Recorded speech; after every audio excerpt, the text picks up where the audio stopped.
வணக்கம். இன்றைக்கி நம்ம என்ன ரெசிபி பார்க்க போகிறோன்னா, பலாக்கொட்டையும் முருங்கைக்காவையும் போட்டு ஒரு செமி கிரேவி ரெசிபி தான் பார்க்க போகிறோம்.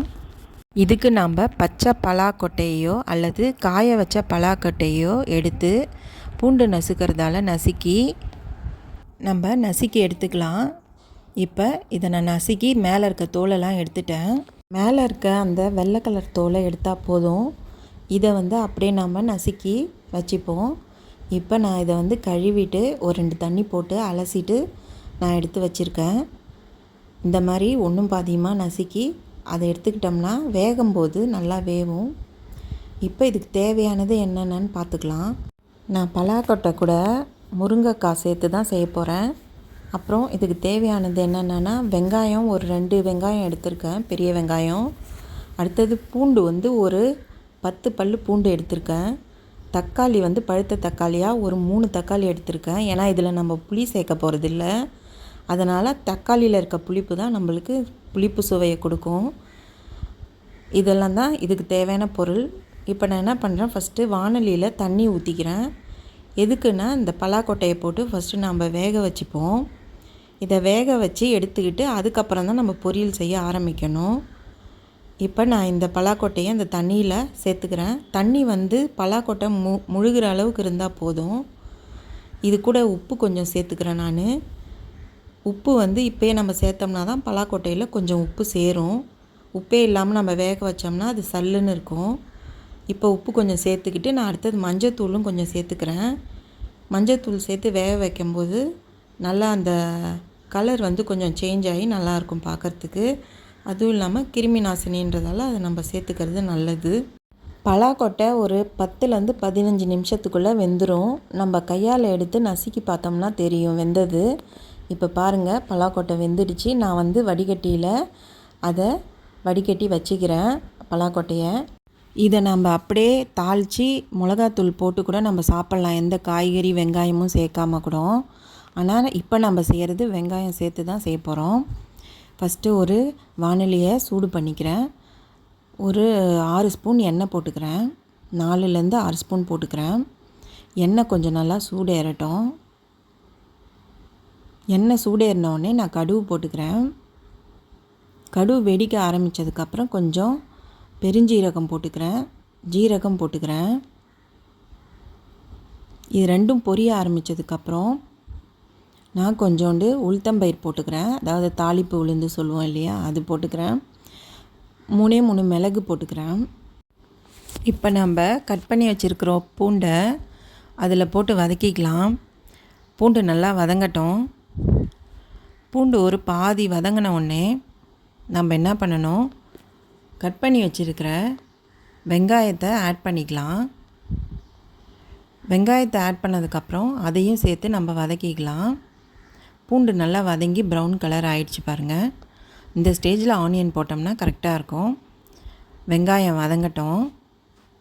வெங்காயம் வதங்கி முடித்ததுக்கப்புறம் நம்ம என்ன பண்ணணும், நம்ம கொஞ்சம் உப்பு சேர்த்துக்கலாம். அப்போ இன்னும் கொஞ்சம் சீக்கிரமாக வதங்கிடும். எப்பயுமே ஆனியன் வதக்கும் போது லைட்டாக உப்பு போட்டுக்கிட்டோம்னா சீக்கிரம் வதங்கும். நான் இதில் கல்லுப்பு தான் சேர்த்துருக்கேன். நீங்கள் தூளுப்பு இருந்தால் தூளுப்பு கூட சேர்த்துக்கோங்க. இப்போ நல்லா வதங்க ஆரம்பிச்சிடுது. அடுத்தது நம்ம கட் பண்ணி வச்சுருக்கிற தக்காளி பழத்தை சேர்த்துக்கலாம். இது கூட சேர்த்துட்டு அதையும் நல்லா வதக்கி விடுவோம். நல்லா வதங்கட்டோன்ட்டு அதுக்கப்புறம் தான் நம்ம அடுத்த ஸ்டேஜாக முருங்கைக்காவை ஆட் பண்ணணும். இந்த தக்காளி நல்லா வதங்கட்டும். ஒரு பாதியாக அல்லது முக்கால்வாசி வதங்கினா நம்ம முருங்கைக்காய் சேர்த்துக்கலாம். பொதுவாகவே நம்ம சாம்பாருக்கு பெருங்காயத்தூள் போடுவோம். நான் மோஸ்ட்லி முருங்கைக்காய் சேர்த்தனாலே அதுக்கு பெருங்காயத்தூள் போட்டுருவேன். ஏன்னா கேஸ் ப்ராப்ளம் இல்லாமல் அது கண்ட்ரோல் பண்ணும். அதனால் பெருங்காயத்தூள் கொஞ்சம் ஆட் பண்ணிவிட்டு நான் அப்படியே வதக்கி விட்டுடுறேன்.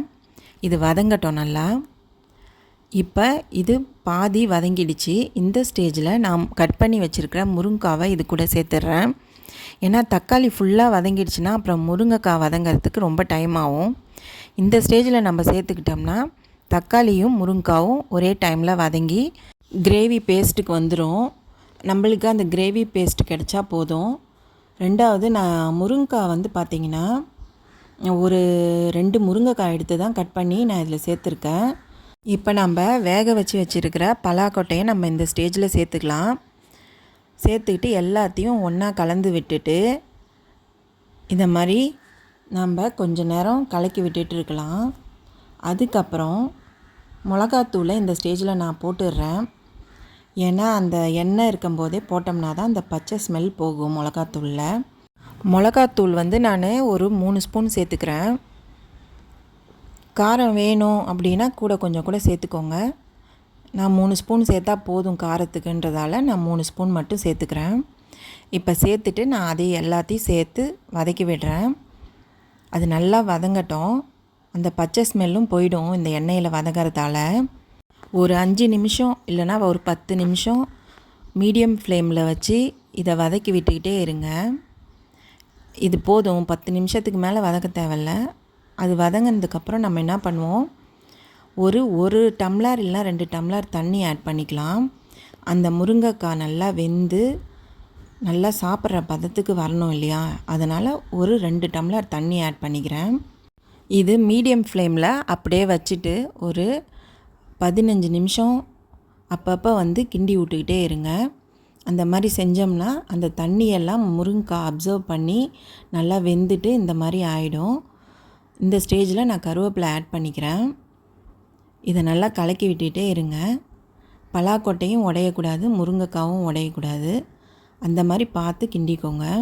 இப்போ பாருங்கள், 1/4 மணி நேரம் கழித்து நம்ம ஊற்றின தண்ணி எல்லாத்தையும் இந்த முருங்கைக்காய் அப்சர்வ் பண்ணி நல்லா வெந்துடுது. இந்த ஸ்டேஜில் நான் கொத்தமல்லி ஆட் பண்ணிட்டேன். இப்போ நம்ம பலாக்கொட்டை முருங்கைக்காய் பொரியல் ரெடி ஆகிடுச்சு.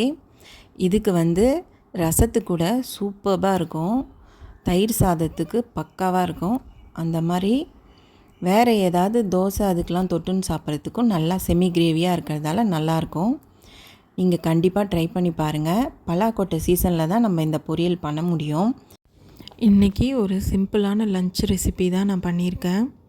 இந்த பலாக்கொட்டையும் முருங்கைக்காவையும் போட்டு பொரியல் பண்ணிவிட்டு 1 கப்பு தயிர், 1 கப்பு ரசம், சாதம், இவ்வளோ தான் இன்றைக்கி லஞ்ச் மெனு. நீங்களும் இந்த பொரியல் ட்ரை பண்ணி பாருங்கள். தேங்க்யூ.